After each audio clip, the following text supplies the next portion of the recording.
کارخانه دوزندگی سمن واقع در کوچه سفر علی رجبوف در مرکز شهر دوشنبه تقریبا در ساعت 11:10 به وقت محلی آتش گرفت.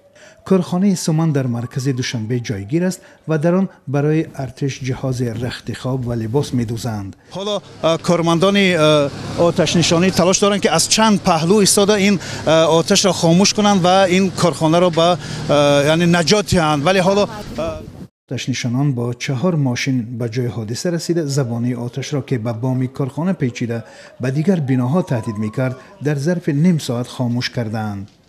رهبرت کارخانه سمن به رادیو آزادی گفتند ضرر این آتش سوزی را معلوم نکردند. در کارخانه سمن حدود 50 کارگران کار می‌کنند. بیشتری آنها زن هستند. مقامات گفتند بر اثر رسش ناقل‌ها سوختار به وجود آمده است.